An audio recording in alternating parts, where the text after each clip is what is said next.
Hello from CyberScape, the Federal Cybersecurity Summit. I'm Ross John Fortuna here with Adarryl Roberts, the CIO of the Defense Logistics Agency. Thank you so much for doing this. Thanks for having me. So, third-party risk management is difficult. It's something that you deal with all the time in your life and in your job. So how do you ensure at DLA that prime contractors are effectively securing not just their own supply chain, but their subcontractors? Yeah, great question. I think for us, the DFARS actually gives us the regulations and the rules to incorporate in our contracts that make them responsible for their subcontractors and them abiding by our cybersecurity requirements.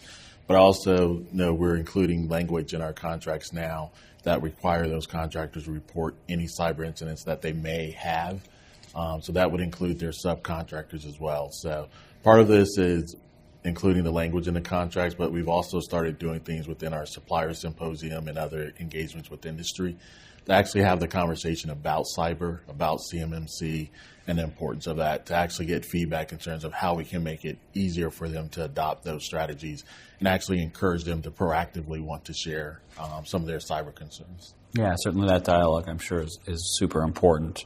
AI, something that we're all talking about. It's 2026. The last few years, this has been a key thing. So as DLA increasingly relies on AI for mission-critical stuff, for logistical decisions, like how are you securing those data pipelines to prevent these threat actors from disrupting the supply chain? So I think multifactor authentication is key. So the zero trust model that DoD is implementing is core to what we're doing from a data protection perspective. But we're also only taking data from authoritative data sources, meaning we trust the data that they're providing us, and then putting that within a data backbone, a data fabric layer, which is in the cloud, which now we inherit cloud protection rules and policies, et cetera, on top of what we have from a DoD standard perspective moving forward. So we're protecting the data, but we're also protecting the application and the systems by which that data is being transacted. Yeah, I'm sure verifying the data is fairly important in those cases. The cyber risk, we're here at CyberScape, we're talking about cyber risk. So what are you seeing as an issue or a challenge in the DLA supplier ecosystem on the cyber risk front, and how have they evolved, those risks? Yeah, I think our biggest challenge is working with our partners, those who support our actual supply chain. 60% of our suppliers are small business. A lot of them aren't small business in terms of 100 people, 200 people. You might have 5, 10 people in a shop that they're critical to our supply chain. So working with them to understand what is needed to comply from a cyber perspective, but again, also encouraging them to work with DLA to leverage some of the resources we have to inform them of cyber risks. We've expanded some of our cyber research to include external commercial tools that industry is using to assess cyber risk, not just relying upon what we do within the Department of War. So we're looking at collaborative spaces to share that with our vendor community. I want to sort of end on the conversation about legacy systems because it is a thing that I know has been described as sort of archaeology, that sometimes it's just, layer on layer on layer.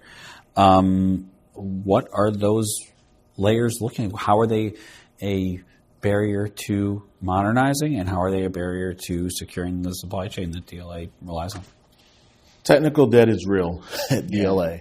I will say about 5-6 years ago, we had about 1,300 applications across our enterprise supporting not just DLA, but Department of War and whole of government customers.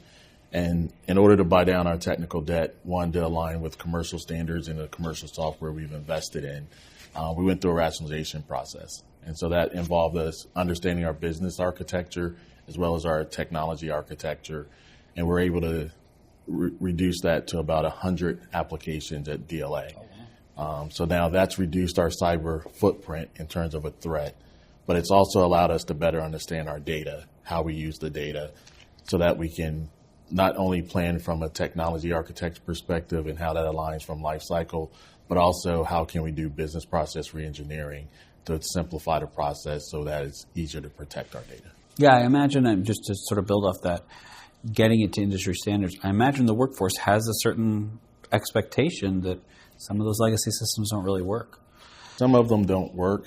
But I also think some of it is, where does policy, law, regulation force us to have some of the legacy systems? So we're collecting that information to share with our other partners in the department, but as well as OSW, to potentially go to Congress to ask for relief for those in the future. Of course. None of the budgeting process and money, always a concern for everyone in government. Thank you so much for being here. Thank you for having me.